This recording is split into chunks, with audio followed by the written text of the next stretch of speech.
Welcome to Transcending Comics, a podcast dedicated to trans representation in comic books, manga, and webtoons, both on panel and behind the scenes. I'm your host, Tommy, and joining me today is someone who's a legend in the world of podcasting and an undeniable icon in the realm of queer superhero comics. Listeners of this show will recognize her work from our first book club episode on Galaxy, the Prettiest Star. She's also finished writing an excellent 6-issue Hawkgirl miniseries for DC Comics, and she literally wrote the book on queer superheroes with last year's DC Book of Pride. She's also been making creative writing podcasts like The Voice of Free Planet X, going all the way back to 2005, well before I even knew what a podcast was. Outside of comics and podcasts, she's also worked as a costume designer, a puppeteer, and a circus performer. If any guest of this show has ever been qualified to moonlight as a superhero, it's probably her. With all that said, I'm very excited to welcome today's guest, Jadzia Axelrod. Hello, thank you for having me. And what a wonderful intro. I don't think I've ever been referred to as a legend and an icon in the same sentence. Amazing. Please introduce me wherever I go. Will do, yeah. If you just need a hype gal, I'll be there. Thank you. It was nice. I've already done my homework once since, we covered Galaxy as like our third episode. And I was like, whoa, this person did podcasts and puppet work and circus work? Oh my gosh, she's awesome. And so I had all those notes ready to pull from. Amazing. But I've got to know, with as much of a storied life as yours, how is working as a comics writer compared to the other jobs I previously mentioned? It's more fun, honestly. Like, as fun as a lot of those jobs were and are, making puppets is fun. Being in the circus was lots of fun, obviously. But like writing in general and writing comic book, superhero comics especially, is just the most fun I've ever had.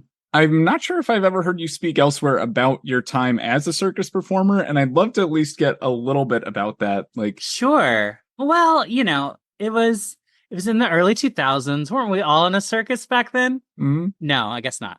I was. It started as something I did in college and kind of grew while I was in college. It petered out after I kept trying to get it going. We had a small group that would perform right before like punk shows. We would be opening acts. Yeah, it was a cool thing. And so I would the ringmaster and I would come out and do a whole thing.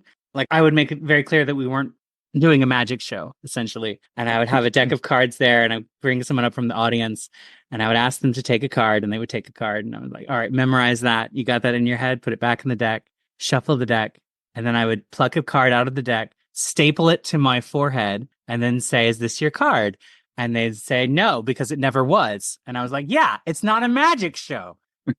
That was the tenor of our piece. And so like I would do escape art in that, and I would juggle odd objects from the audience, and I would stick needles in my hands and face. We had one guy who would walk on a ladder of swords. My wife was part of the show, and she did contortion acts, and we were not married at the time. We had a performer at one point who could get really small and like compress her body into small spaces. So we brought her out in a very tiny wooden box that would open, and then she would like slink through tennis rackets and then racquetball rackets and badminton rackets, all this stuff. I had fire breathers. It was a great show. It's hard to keep people doing it. Like, you really have to have a passion for circus work. So if people would do it like once and they were like, this isn't for me, and like, that's fair. But I loved it, and I kept trying to do it. And I performed with that show, which was mine. And then I performed with a couple other circuses after graduating college, doing mainly juggling, but also some of the pins and needles stuff, because that's always it gets people excited to watch someone stick a needle right in their face. So yeah, and it was fun while it lasted. It's something that kind of petered off once I moved to Philadelphia. I tried to keep it going here, and for some reason or another, like, venues kept canceling, or like the show I was a part of just fell apart, and it was like enough that I was like, clearly the gods are speaking, and this is not worth keeping up here. But back in my North Carolina days, I did a lot of weird and wonderful sideshow circus stuff. Now, does that experience with the circus draw you to circus related characters, or like a desire to write them? Like, absolutely. Like I love that. I think the circus is such a wonder. I've written circus related characters before, and it's such a wonderful, unique performing art because everything is real and you're doing it in real, and so much of performance is rehearsed and scripted. And I'm not a musician, but I think it's the closest I can get to being a musician in that I'm doing something real and I'm causing an emotional reaction and I'm having a good time with the audience. My brother and sister are musicians, so I don't know why it skipped me, but like it's not something that I do. So, like, of the major ones, like, we got Nightwing, Mr. Miracle, Nightcrawler. Like, are there any in Oh, particular? Nightcrawler for 100%. Nightcrawler has always been my boy. Like, I mean, it seems so silly now to be like, hey, Jadzia, why did you identify with this character who has such trouble with how he looks in the external way, and that he's has trouble sometimes with being so furry and looking the way he does? And it's like, oh, obviously, there's a reason your favorite characters are Beast and Nightcrawler and ones like that. So yeah, childhood dysphoria aside, I've always loved Nightcrawler. I do think he's a great character, and I would write him forever. I know Tom Taylor, who's currently writing Nightwing, also has a circus background, so he's got me beat on that one. But should he ever decide to stop doing Nightwing, which he'll probably do until the day he dies, I'm happy to pick up that torch. As far as the books of the moment go, I know the monthly issues of Hawkgirl have just finished coming out, and we've got the trade coming out in June. Yes. How about we start with you telling us a bit about your Hawkgirl miniseries and like what might appeal to readers that aren't terribly familiar with the character outside of maybe some Justice League or CW show appearances. Right. Well, that's the beauty of this miniseries, is it's like a starting point. Like you can pick this up cold. I tried to write it that way. There's a lot of lore that we dig into, both in like Hawk person lore, but also like Kendra Saunders lore, because I'm a huge fan of that character. So there is stuff that I wanted to dig into with her as a character and her history. But I tried to make it so that like you weren't front loaded with it. Like it wasn't like there was a text page is like, here's everything you need to know going forward. It was like doled out very carefully over the series, kind of held your hand through it. And if you were paying attention, by the time all of that stuff was important in issue 5, you had already picked up everything from context clues and asides and small little bits and pieces. That was something I really respected about the book, of like how you were able to take a character with as much of a complicated and eventful backstory as Hawkgirl's, and someone with a history that draws from so many larger books and events, and kind of encapsulate that all in one 6-issue series. And then on top of that, you throw in Superman and Batman and Galaxy and a dragon, and like all in 6 issues. So like, how did you manage to be like, okay, we're going to touch on everything about this character and also all my favorite parts of the DC universe in just 6 issues? Like, how do you manage to condense that into so few books? I mean, I don't, that was my personal brief though, was like, I wanted to do that. Like each issue was going to be like, this is my favorite thing about superhero comics. I'm just going to write that just in case they never let me do this again. Let me get all my little superhero Jones out. So yeah, we're going to fight a giant monster in the city. We're going to team up with Batman and do a monster noir mystery. We're going to go to a gay club in Metropolis because I want there to be one. Like all of this stuff that's like, it was like a list almost, like mentally. I didn't write it down or anything, but it was a mental list of all the cool things that I've always wanted to do with superhero comic. And it's like, we're going to do all of them. Here we go. And start. And I was really fortunate that I got a character like Kendra Saunders to do that with, because I've loved that character since I first read her way back in the early 2000s, approximately when I stopped being a circus performer, to get the timeline right. And I was reading JSA and really just enjoying that character and her attitude and her like not taking any guff from these old men characters that everyone else was so respectful towards. Love that. So I've always loved that character. And then to have her be like my first like really real superhero floppy comic book job was just a dream come true, because it's a character that I feel like has not gotten the spotlight that she deserves. And it's a character that has been kind of shunted off into supporting roles and like in the background. Like she always looks really good in the background of group shots because you can draw her higher above everyone else with big wings. but she hasn't really had a lot of meat, some story meat that can really dig into there because she's always been part of an ensemble or a supporting character of Hawkman. And to have this be a story about her was very exciting to me as both a writer and a fan. So I came into it with that in mind. That's like, this is going to be one, everything I love about superhero comics, and two, everything I love about Kendra Saunders.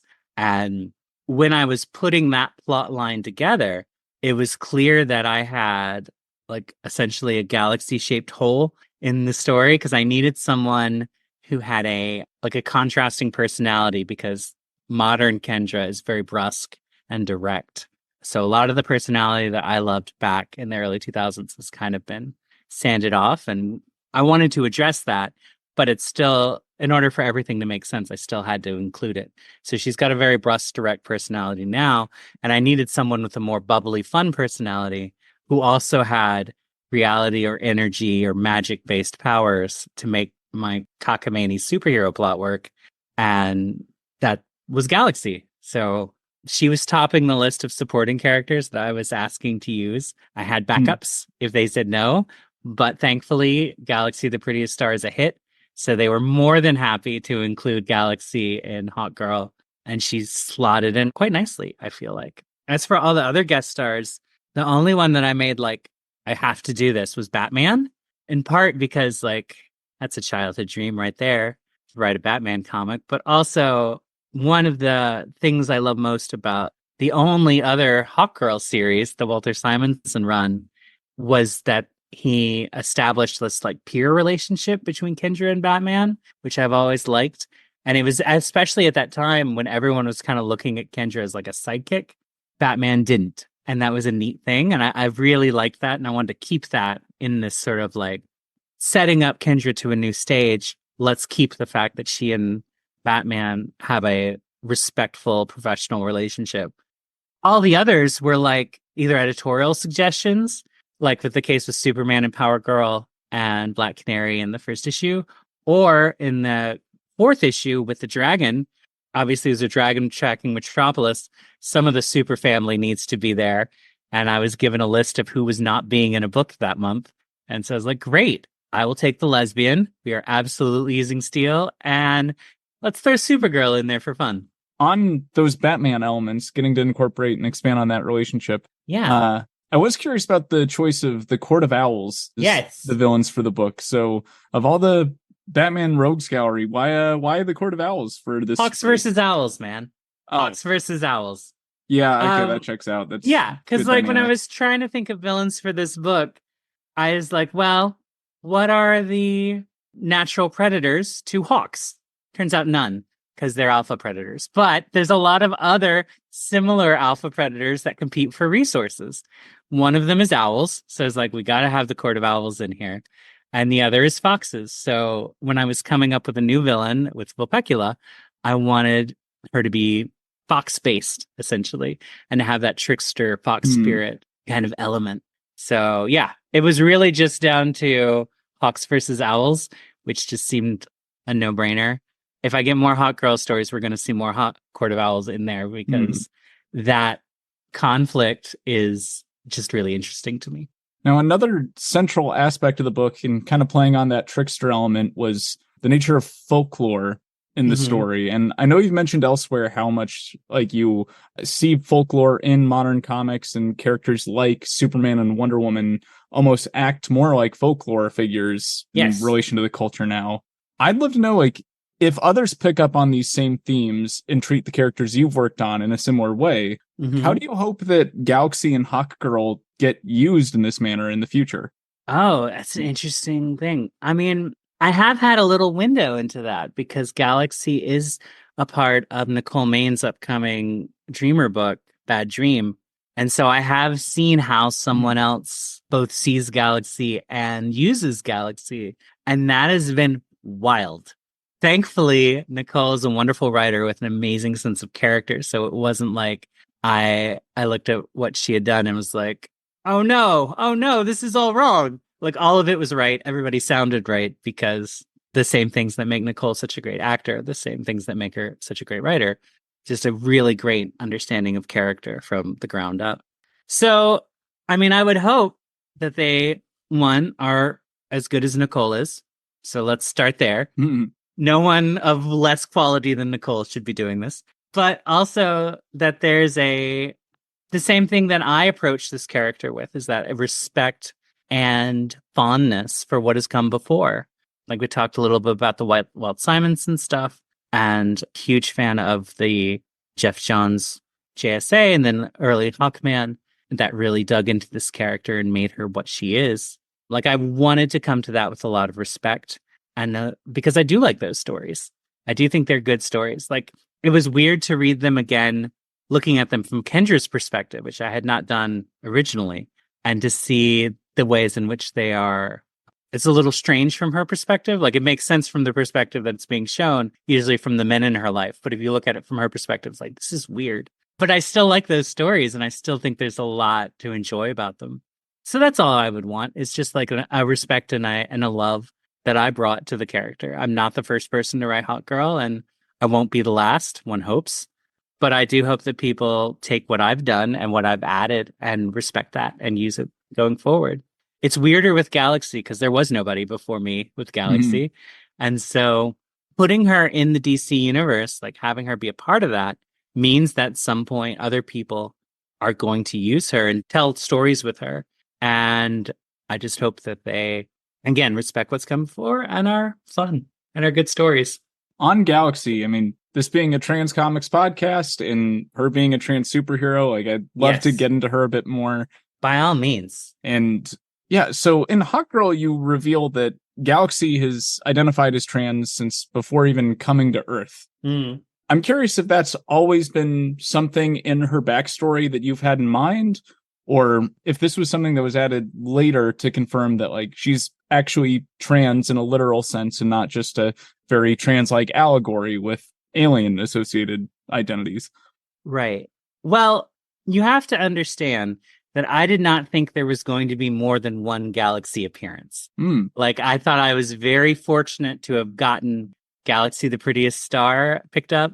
Like I did not think this was going to be something that was going to fly off the shelves. And I did not think it was a character I was going to be writing later. I thought, this is my one DC book. Well, I did what I wanted to do.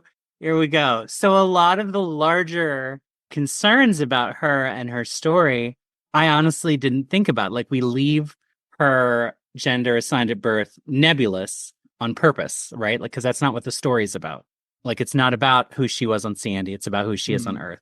But when we moved her to Hawkgirl, now she's a part of the DC universe. And so a lot of the stuff that was like kind of airy-fairy metaphor stuff that we could get away with in the graphic novel now had to be concrete.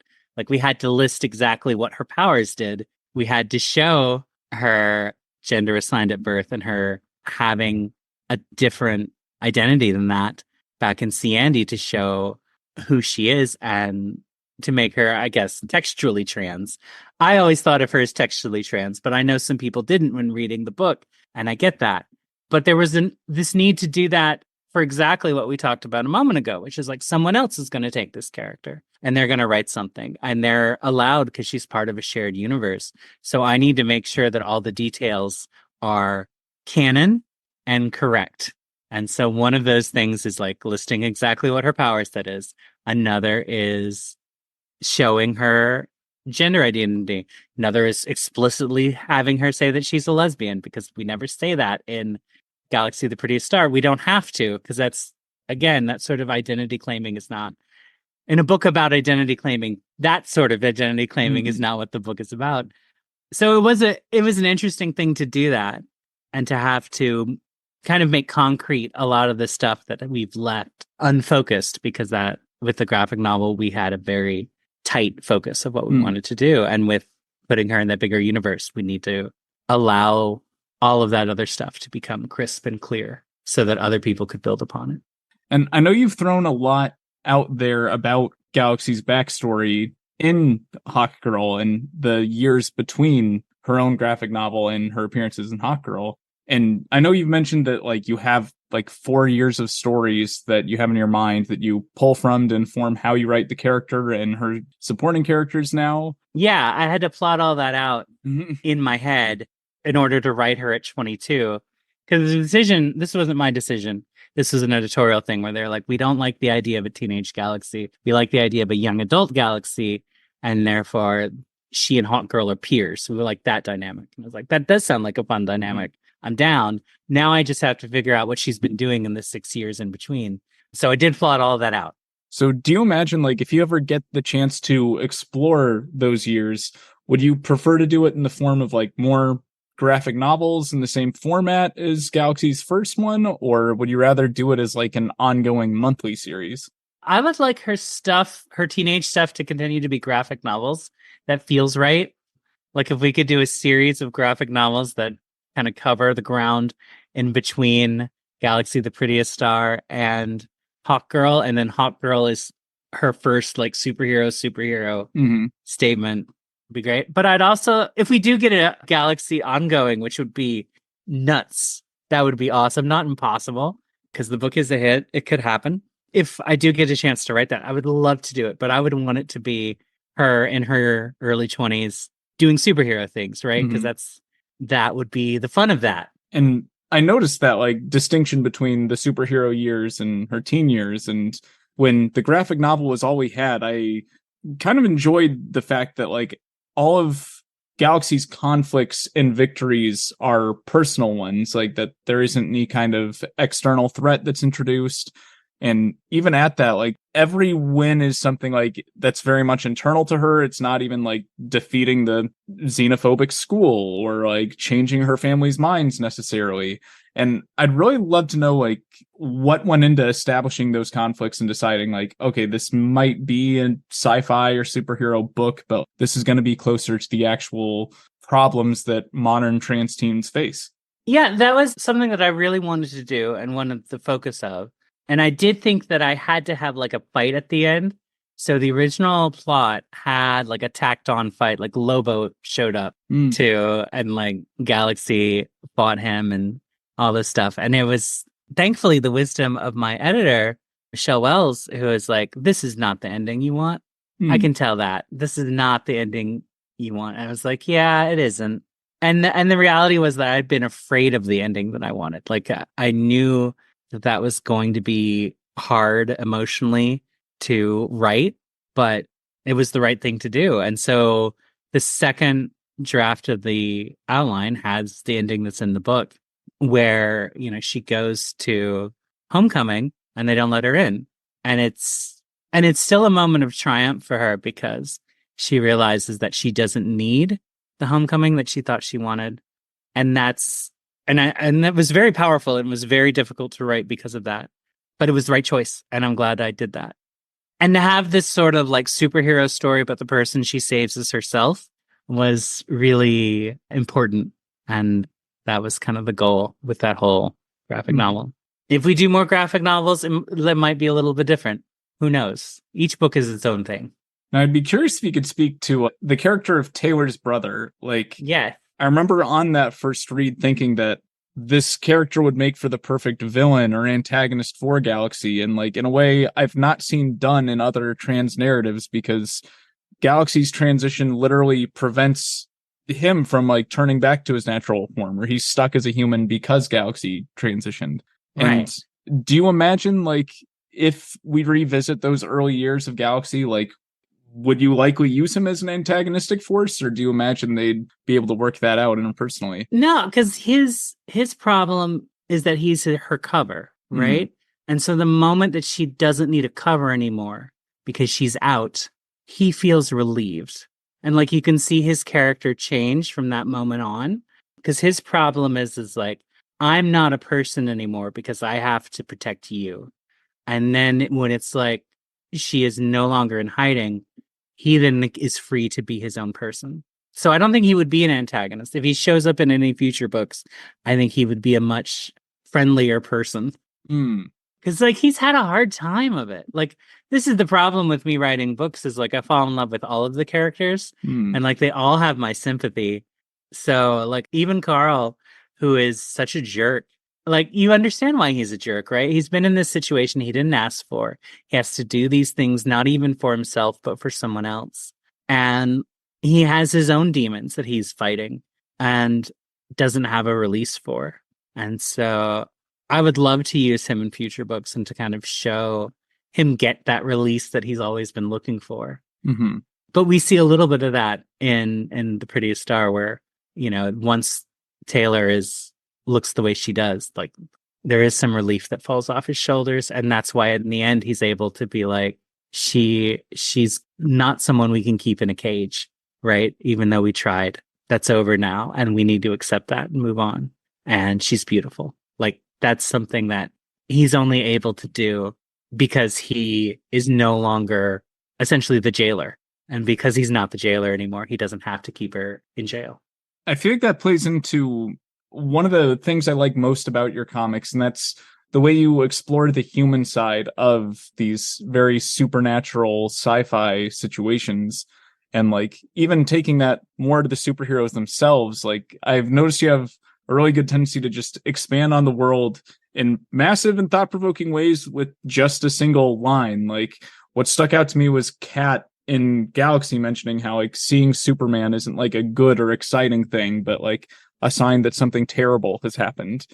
And I'd love to know where this sentiment comes from within you as a writer and just like as something you look to explore in your comics. Yeah, I mean, that's what excites me as a writer, is to be like, what if this was real? Like, what if these were human beings who had to deal with this in a way that's like kind of, there's lip service given to, but isn't really explored.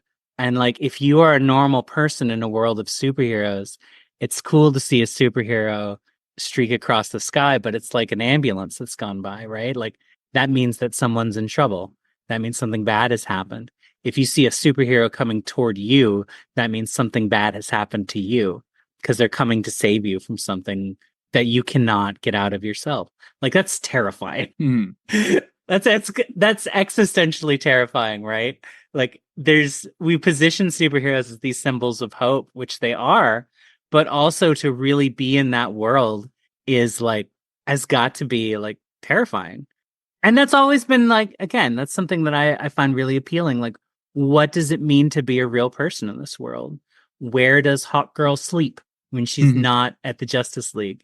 How does she pay for that apartment? What is Galaxy doing when she's not being a superhero? What is Kat doing? Like, how does being in a city of superheroes change the way you interact with people? There is a subplot that sadly was cut in Hawkgirl because I was trying to do too much. But there was a subplot, which was Kat's subplot, which was her interacting with people in Metropolis. And we see what it means to be a normal person in a world, and specifically a city that has so many superheroes in it. That's wonderful, and some that's terrifying. And like that push and pull is what makes, I think, superhero stories so interesting, because it's so fun and colorful and wonderful and dynamic and hopeful until it isn't. And then the world is about to end. And then like that push and pull is like, I never get enough. I feel like that's something both Marvel and DC have left woefully unexplored. Like just an average person's life in any major city in these universes, I feel like is just full of story potential. Like, I mean, in Marvel, just from the events like Spider-Man and Avengers stuff, like a normal person has probably experienced having spider powers for like a week and getting turned into a lizard and finding out a loved one is actually a Skrull, and like faced the end of reality and accepting that several times. And I feel like that's just that base level human perspective of someone that's not directly involved in superheroes is something that's just as interesting as any of the superhero comics out there. And I'd love to see that explored more outside of just plain superhero titles. Yeah. Dwayne McDuffie, I want to say, I think it was Dwayne McDuffie who wrote a great series called Damage Control in the 80s. And it was a Marvel book. And the idea was these were the people who were there to take care of the mess that superhero battles left. So they're the ones who had to figure out a way to store the giant robot that's now taking over part of of Manhattan. They had to rebuild things, like, and what was the cost of that? And it was such a brilliant series, one of my favorites. And so, yeah, that sort of perspective of like, now that the superheroes have done their thing, now what do we do? Is just catnip to me. So yeah, I've loved that series, and I'm not surprised that now getting a chance to do my own stories, I get to pull from that perspective. Now, I've also noticed you incorporate music quite a bit in your comics, and Galaxy in particular, pulling from like David Bowie's Aladdin Sane album and Ziggy Stardust. Like, if I see a song title as a chapter title, I'm gonna put that on and like see how well it matches. And sure enough, like I felt like that and the following songs on their albums were a good fit for the vibe of the book. And I'm curious if that's something that like you put a lot of intention to, or if that's just happy byproduct of like having a writing playlist, or where that musicality in your comics comes from. All right, I think we need to make clear everything in these books I put too much thought into. All right, like I am one of those writers who thinks about this stuff too much and in too great a detail, and making sure all the little pieces fit, because that's just who I am. So yeah, I thought about it too much. I've wrestled over which David Bowie song to put in there. With Galaxy, when you write a book about a teenager, you have to then like think about, well, what was I into as a teenager? Who was I like as a teenager? To kind of get that teenage mindset back.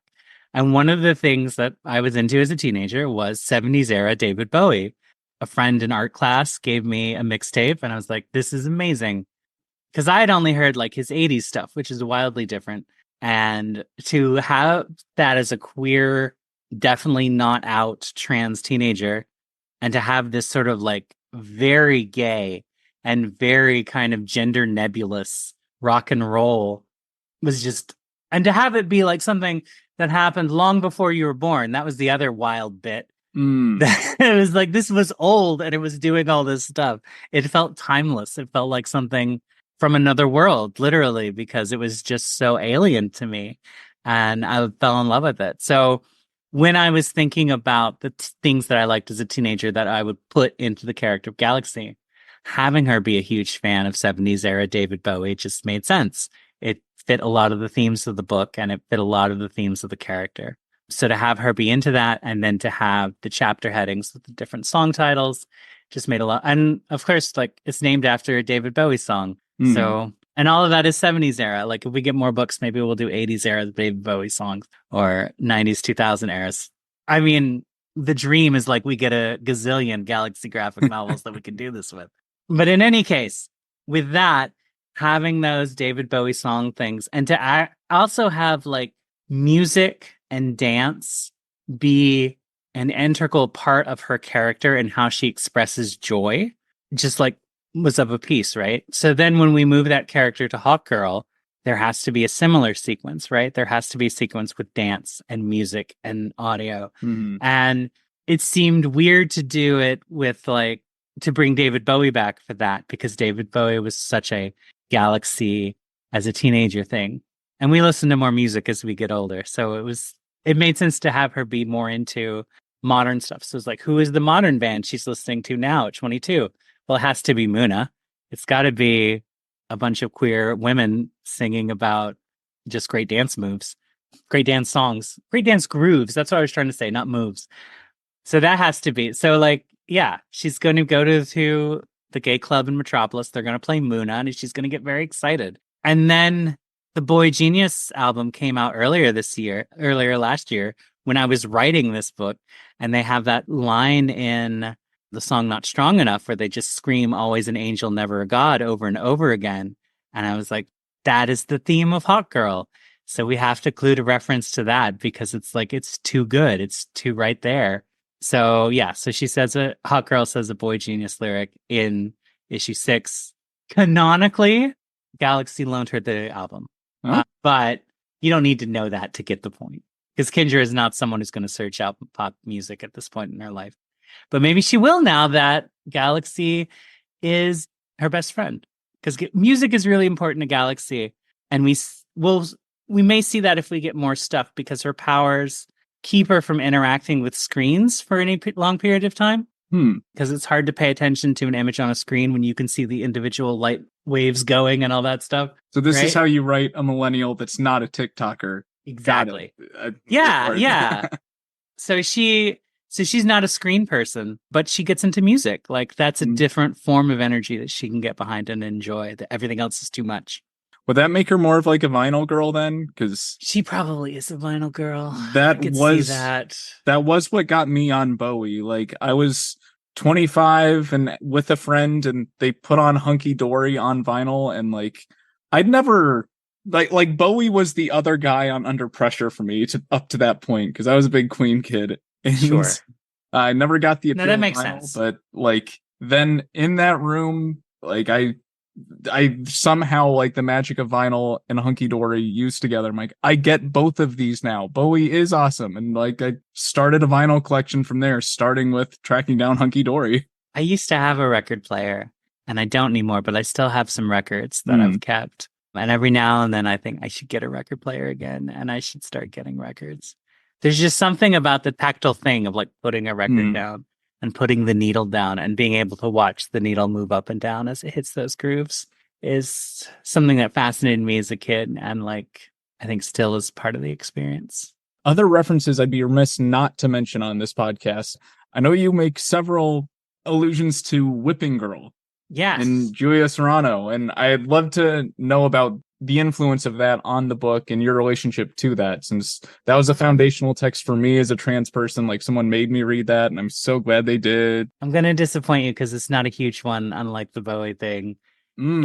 It's more of the fact that it was the right title and that Kendra, like this idea of a whipping boy, of someone who gets punished so that someone else can get away is in there. And like to have her be a whipping girl instead of a whipping boy, obviously she's a girl. But again, it was that like not nudge, nudge, wink, wink Mm. to Julia Serrano and the book. I wish it was deeper than that. I really wish, but it's not.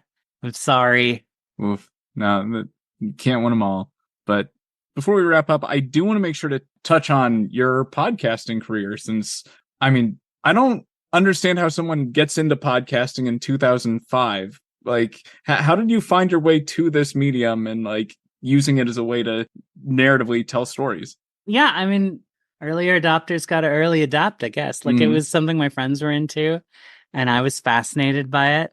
Like I had done college radio, so and I have a background in performance. We've talked about that. So the idea of I understood the power of the spoken voice, and I was interested in like the medium of podcasting and having a radio show that's not a radio show. Hmm. And I had just been a part of 365 Tomorrows, which was a writing collective where we put out pieces of flash fiction, science fiction stories every day for a year. And so I had all these stories that I really liked, but weren't really something that we could do more with.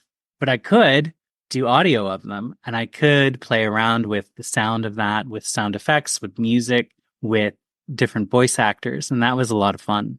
And yeah, it was a weird time to be in podcasting in 2005 because like all you had to do to get an audience then was to be on like one directory Mm. because there was so few podcasts you could fit them on one web page. If you were on Podcast Pickle, you got an audience because that's where people looked. And then, and that was only for a couple years and then it exploded and then there was no way to keep up with all the podcasts that were happening. But in those early days, it was wild. Mm. Yeah, it was really interesting to be a part of the podcasting community at that time. Because, like, the first wave was like a whole bunch of audio enthusiasts, really. And like people who were radio people or people who were like interested in the technology and playing with it. And then after that was the second wave, which I was a part of, which was more about like, now that we have this technology, now that it's here, now people have done this, what can we do with it? How can we stretch it? What kind of stories can we tell and utilize with it? What can we do since we're not making a radio show and it doesn't have to be a certain length. It doesn't have to be a certain format. It doesn't have to just be talk radio that you download. It could be something else. And that was a really cool thing to be a part of. And I really liked that. And I loved how experimental some of the people got. And it was just a really nice community to be a part of back then. How would you say all those years of writing for narrative story podcasts have shaped the way that you go about writing comics now? Oh, it definitely has. I mean, it's something that I've always like. I used to want to be a playwright, so I read a lot of plays. I watched a lot of plays. I listened to a lot of radio plays and things recorded. And so, like, the idea of telling a story entirely through dialogue is something that I've always loved and enjoyed. And it's second nature now to be like, how do we tell this story through dialogue? Well, of course, they just talk about it. And it feels weird to say I've been training my whole life for this, but I really have in a lot of different ways. And here I am. Now, I have to ask on behalf of a friend here who they're kind of going the opposite route of you. They started with writing their own comic scripts. He's the person who kind of introduced me to both podcasting and comic writing. And he's now moving to audio dramas, at first with directly adapting published comics into them and as practiced, and now kind of more original audio drama work. And I'd love if I could get some advice for him based on your experience going the opposite direction of like how he might be able to use that comic writing experience in the realm of audio drama. I mean, there's such different mediums because you can draw a lot more as an audio drama, right? Like you don't want to have too many words on a page in a comic book. And I know I pushed that as far as probably it should be pushed in some of the bits of Hawkgirl where we just had to get all this information in. But with an audio thing, you can have someone just keep talking as long as what they say is interesting and as long as the performer is engaging, right? So it's very different. You also like have everything in front of you with a comic, right? Like the illustration is there. You don't have to say, and then he lifted something very heavy. Whereas in an audio drama, you have to be like, well, Joe, I don't know if you can lift that. It looks really heavy. Oh no, I got it. So like there's limitations to both mediums. You have a lot more control of time in an audio drama. So that's a lot of fun. You can kind of control time a little bit in comics, but not people are going to read as fast or as slow as they're going to. Like you can force their hand a little bit by increasing panels and drawing things out over a page turn. But as far as like really controlling the sense of time, you can't beat an audio drama for that because like that's all there is just people locked in listening. And it's also strange, right? Because like comics, there is no sound. Like you can have a sound effect, you can have people talking, you can do all these things to kind of mimic it. But if there's any sound at all, it's going to be in the reader's head. And it could be there, it could not be there. And you have no control over that. Whereas an audio medium, you have so much control, especially of the sound, because that's all it is. I don't know, man. They're so different. They're so different. I mean, the biggest thing is like you have to be entertaining either way. Like at the end of the day, you need to do what the medium does best. You need to show bodies in motion, which is what superhero comics do amazingly well. Or in the audio, you need to show ideas in motion. And like one of those. I don't know. It's such a weird thing to think about. Yeah. It's like you have to figure out what each one does best and lean into that. And yeah, they're very different. They're so different. The more I think about it, the more I'm struck by how different they are, which is funny because like in writing them, it's like you think basically the same. You're writing in sound effects, you're writing in dialogue, you're doing essentially the same, but they are wildly different. And I guess that's just to respect those differences and revel in them. Now, do you have any intention of returning to the world of podcasting yourself? So much work. It's so much work. And it's like, the reason I stopped is because I had a child and like, she is a lot of work and I love her to death, but it's like audio writing and recording and editing is so much work. And I just don't have the time to do it. And if I have that spare time, then it has to go for things that people are going to pay me for, which is like, I loved podcasting and I would like to go back to it because we left a lot of stuff dangling with the voice of Free Planet X. And like, I have ways to tie up all those threads. I promise you, everybody who have listened to that show and love it and want to know what happens next. I do know what happens next. I have it all planned out, but like, it's hard to justify that time before no money, essentially. And that's really what it comes down to.